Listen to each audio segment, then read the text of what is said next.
आज हम आपकी मुलाकात नगर पिथौरागढ़ के केदार पुनेड़ी गांव निवासी जगदीश चंद्र पुनेड़ा से करवा रहे हैं, जिन्होंने अभी अभी सीडीएस की परीक्षा पास की है।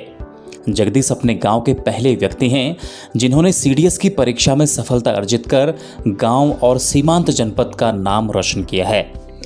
अभी हमारे जितने भी दर्शक इस कार्यक्रम को देख रहे हैं, आप उन्हें ये जानकारी दें कि सीडीएस एग्जामिनेशन क्या है और आपने इसे कैसे क्वालिफाई किया। Yes, sir. It is Combined Defense Services CDS full form and ये भारतीय सेना में तीनों सर्विसेज के लिए ऑफिसर चयनित करती है, आर्मी, नेवी, एयरफोर्स। और मेरा अभी करंटली सिलेक्शन आर्मी के लिए हुआ है।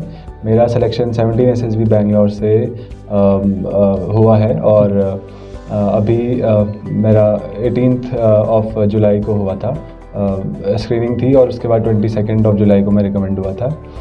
और तो फिर इसमें एक SSB इंटरव्यू एक 5 डे प्रोसेस है, जिसमें कि आपको 5 दिन तक आपको तीनों टेक्निक से आपका सिलेक्शन एग्जामिनेशन किया जाता है आपका, जो कि है एक तो साइकोलॉजिकल टेस्ट है पहला, और दूसरा इंटरव्यू है, और फिर तीसरा है GTO, जो कि ग्राउंड टेस्टिंग होती है जिसमें। तो जब आप ये फिर अब तीनों ही असेसर जो होते हैं वो अपनी जो असेस करते हैं आपको, फिर लास्ट दिन आपकी कॉन्फ्रेंस होती है और फिर कॉन्फ्रेंस में आपको सभी डिस्कस किया जाता है, फिर आपका सिलेक्शन होता है। फिर वहाँ पे डिसाइड करते हैं कि आप सेलेक्टेड हैं या नहीं सेलेक्टेड हैं। तो luckily I got selected and I am very thankful. Jagdish ji, हम आपसे ये जानना चाहेंगे कि क्या आपका ये एक सपना था कि आप इसी फील्ड में जाना चाहते थे? उससे पहले हम आपसे ये जानना चाहेंगे कि आपकी स्टार्टिंग एजुकेशन कैसे हुई, इसके संबंध में आप हमें जानकारी दें। Okay, so starting from class first मैंने PNF पब्लिक स्कूल से पढ़ा हुआ है up to class 6 and from 7 to 10th I studied in Don Bosco. फिर 11th and 12th मैंने बीच से कंप्लीट किया है और ग्रेजुएशन मैंने अपनी यहीं LSM PG कॉलेज पिथौरागढ़ से की है, जिसमें मैंने BCom किया। और फिर उसके बाद मैं 2016 में फिर मैं देहरादून चला गया था अपनी तैयारी शुरू करने।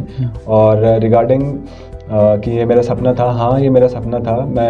पहले मैं भर्ती रैली भी दे चुका हूँ। उसके बाद क्योंकि मेरी आई साइट का थोड़ा इशू था तो फिर मेरा उसमें सिलेक्शन नहीं हो पाया, लेकिन उसके बाद फिर मैंने CDS की तैयारी करनी शुरू की, क्योंकि उसमें जो मेजरमेंट्स है, जो मापदंड है, I was fitting into that criteria.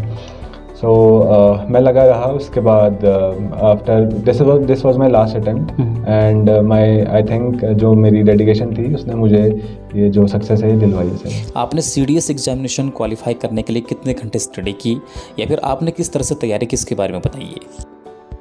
Okay sir, ये बहुत ही मेरा बहुत ही उतार चढ़ाव रहा है इस पूरी जर्नी में। मेरा पहला इंटरव्यू था 2017 ऑफ अक्टूबर। मैंने उसके लिए बहुत ज़्यादा तैयारी की थी, लेकिन अब इसमें ऐसे रिटन वाज कंपैरेटिवली इजी, ठीक था। अगर आप ढंग से पढ़ते हैं तो आप हो जाता है रिटन में। लेकिन SSB इंटरव्यू एक ऐसी चीज़ है कि आपकी ये पर्सनैलिटी का टेस्ट है। यहाँ पे आपकी पढ़ाई, सिर्फ पढ़ाई मैटर नहीं करती है, आपकी ओवरऑल पर्सनैलिटी को वहाँ पे जज किया जाता है। तो इसके लिए सर ठीक है, पढ़ाई की हाँ 4-5 घंटे मैंने दिए बिल्कुल पढ़ाई के लिए, अपनी जनरल नॉलेज, जनरल अवेयरनेस और ये बाकी सब्जेक्ट्स के लिए। लेकिन फिर पर्सनैलिटी रिलेटेड चीज़ों के लिए मैंने अपना एक रूटीन अच्छा मेंटेन किया। मैंने अपने रूटीन में okay, there are 4 aspects of our life. सबसे पहला है कि आपका ये physical aspect, mental aspect and emotional aspect and spiritual aspect. तो मुझे लगता है कि सर इन चारों एस्पेक्ट्स में काम करना बहुत ज़रूरी है। अगर आप एक एस्पेक्ट में भी काम करते हैं तो बाकी के एस्पेक्ट आपकी लाइफ के अपने आप उभर के आते हैं। तो मैंने भी सबसे पहले मैंने अपना फिजिकल अच्छा किया। उस वजह से फिर मेरा बाकी चीज़ें जो मेंटल एबिलिटीज़ थी वो बढ़ गई, और मेडिटेशन वगैरह ये सब आपको एकाग्रित करती हैं, आपका फोकस आपको ला के देती हैं। तो फिर एक प्रॉपर रूटीन जिसमें कि आपकी 4-5 घंटे की पढ़ाई हो जाए, इनफ रेस्ट हो जाए और फिजिकल चीज़ें हो जाएं आपसे, आप स्पोर्ट्स खेलिए। और मैं फुटबॉल खेलता हूँ सर, मैं MMA खेलता हूँ, और मैं काफ़ी सारे स्पोर्ट्स हैं जो मैं खेलता हूँ। तो ओवरऑल डेवलपमेंट मेरा ऐसा हुआ कि मेरे रूटीन ने, और फिर इवन और फिर आपको इस पॉइंट ऑफ लाइफ में सर ऐसा होता है कि अभी मेरे को 4-5 साल हो गए हैं ग्रेजुएशन किए हुए, तो अब यहाँ पर को एक्सपेक्टेशंस काफ़ी रहती हैं हमारे सर पे, तो अब वो भी देखना पड़ता है कि आप फाइनेंशियली आप अपने पेरेंट्स पे डिपेंडेंट न रहें, तो उसके लिए आपको कुछ करना पड़ेगा। तो मैंने भी काफ़ी चीज़ें ट्राई की, मैंने भी काफ़ी चीज़ों में मैं सक्सीड भी हुआ, फेल भी हुआ। तो ओवरऑल ये था कि हाँ, हर लाइफ का SSB interview is all about balance. आपकी लाइफ में वो बैलेंस चेक करते हैं, और वहाँ पे को जो है कि you just have to be yourself. आपको कुछ फेक नहीं करना है, आपको जो आप हैं आप वो दिखाइए उनको। वो उनके पास बहुत एक्सपीरियंस है सर, वो यूँ पकड़ लेते, चुटकी बजाते हैं कि ये बंदा सच बोल रहा है झूठ बोल रहा है। तो ऑनेस्टी सबसे बड़ी चीज़ है यहाँ पे। तो फिर 15 जो ऑफिसर लाइक क्वालिटीज़ होती हैं, अगर आप अपने डेली रूटीन में काम कर रहे हैं, सब कुछ आपका अच्छा है, तो फिर वो अपने आप हर किसी में वो क्वालिटीज़ होती हैं, मेरा ये मानना है। आपसे ये जानना चाहेंगे कि आपके इंस्पिरेशन कौन हैं? जी सर, मेरे पापा और मेरे दादाजी मेरी इंस्पिरेशन रहे हैं। वो हमेशा से, वो मेरे दादाजी भी आर्मी में थे और मेरे पापा भी 5 कुमाऊँ से रिटायर हैं, तो ये दोनों ही मेरे काफ़ी बड़े इंस्पिरेशन रहे हैं। फिर उसके बाद मेरे दोस्त हैं, काफ़ी मेरे दोस्त हैं जिन्होंने मुझे हमेशा इंस्पायर किया है। और मतलब कहीं पर भी अगर मैं ऐसा टाइम भी आता है कि आपका हाई टाइम आता है, आपका लो टाइम भी आता है, तो वहाँ पर आपको लोग चाहिए, तो उन्होंने भी मुझे इंस्पायर किया है। तो सर ये सब रहा है, मेरे माँ बाप, भाई, और फिर मेरे गुरुजन और मेरे मित्रगण सर। जब आपने CDS क्वालिफाई किया और आपने अपने पेरेंट्स को जानकारी दी, तो उनका क्या रिएक्शन था? और जब आप यहाँ आए, अपने गांव आए, तो गांव वालों ने आपको अपने कंधे पर उठा करके आपका बड़ा शानदार स्वागत किया, तो उस अनुभव के बारे में भी कुछ हमें जानकारी दें, क्योंकि वो गांव वालों के लिए भी एक प्राउड मोमेंट था। Yes sir, again I am very thankful. और क्योंकि ये अपने आप में ही मेरे को काफ़ी इंस्पायरिंग लगता है कि हाँ, मैंने कुछ ऐसा एग्जांपल सेट किया है अपने गांव के लिए और अपने आने वाली यूथ के लिए स्पेशली, जो कि मैं एक टाइम पे ट्यूशन भी पढ़ाया करता था। मुझे दिखता है उनका टैलेंट, काफ़ी टैलेंटेड बच्चे हैं, तो मुझे खुशी है कि मैं एक एग्जाम्पल के रूप में यहाँ पे दिख रहा हूँ। और सर बहुत खुशी हुई sir, it was very ecstatic, मतलब ऐसा देख के कि हाँ, सब मेरे लिए इतना खुश हैं और मैं अपने गांव का नाम रोशन कर पाया हूँ, अपने माँ बाप का नाम रोशन कर पाया हूँ, तो ये बहुत खुशी की बात है।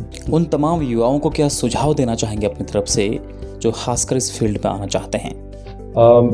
इस फील्ड में सर देखिए, पढ़ाई हो जाती है, सब कुछ हो जाता है, लेकिन जो डिज़र्विंग कैंडिडेट्स हैं, जो डिज़र्विंग बंदे हैं, वो रह जाते हैं SSB इंटरव्यू में। और वो इसलिए रहते हैं क्योंकि वो बाहर का शोर बहुत सुनते हैं। उनको शोर सुनने की ज़रूरत नहीं है, बस आपको जो हैं आप, जो मतलब आप रियली हैं, आप हर किसी से अलग हैं, आप किसी की तरह बनने की कोशिश मत कीजिए। जो आप खुद हैं आप उसको बाहर निकालिए, अपनी स्ट्रेंथ्स और वीकनेसेस पे काम कीजिए, आपको जो अच्छा लगता है आप वो कीजिए। तो मुझे लगता है कि डेफिनेटली ये मतलब बहुत बड़ी चीज़ नहीं है, जो कि मतलब हमें लगती है, मुझे भी लगता था पहले। और बस simple as that, be yourself, believe in yourself, that's it.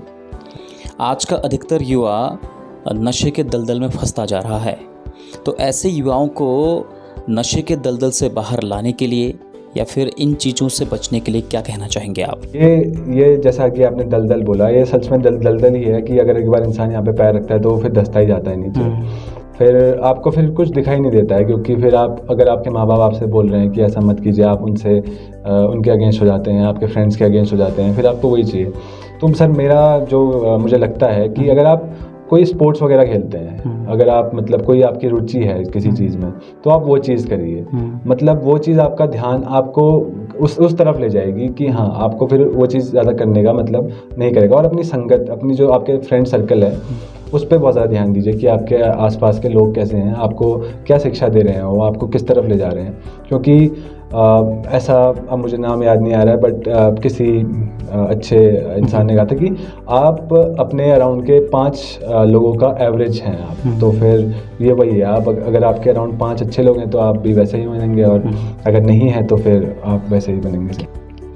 आखिर में हमारे तमाम दर्शकों को, पेरेंट्स को, बच्चों को, युवाओं को अपनी तरफ से क्या संदेश देना चाहेंगे? ओके, मेरा मैसेज सभी को ये रहेगा कि लाइफ में अप्स और डाउन बहुत आते हैं। अप्स में तो हर कोई खुश रहता है, लेकिन डाउन में अगर जिसने मतलब होल्ड किया, जिसने स्ट्रेंथ दिखाई, वो जो स्ट्रेंथ मिलती है तो फिर वो आपको किसी भी सिचुएशन से बाहर निकाल सकती है। ऐसा बहुत बार होता है कि हम मतलब जहाँ पे हमें कुछ होप नहीं दिखाई देती है। इवन मेरे साथ भी ऐसा हुआ था, मैं काफ़ी वैसा भी फील करता था कि मेरा होगा या नहीं होगा।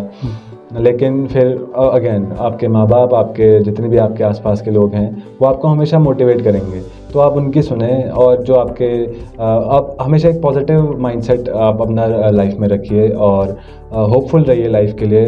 और डेफिनेटली और नेवर गिव अप, एक एटीट्यूड रखिए कि कभी मैंने गिव अप नहीं करना है। इवन अगर मैं इस चीज़ में फेल हो गया हूँ तो मुझ में इतनी काबिलियत है कि मैं किसी भी चीज़ में अच्छा कर सकता हूँ। तो अपने आप में भरोसा रखिए, बिलीव इन योरसेल्फ। खबरों में बने रहने के लिए न्यूज़ पीटीएस टीवी को सब्सक्राइब करें और बेल आइकन दबाएं, और साथ ही फेसबुक पर न्यूज़ पीटीएस टीवी पेज को लाइक या फॉलो करें।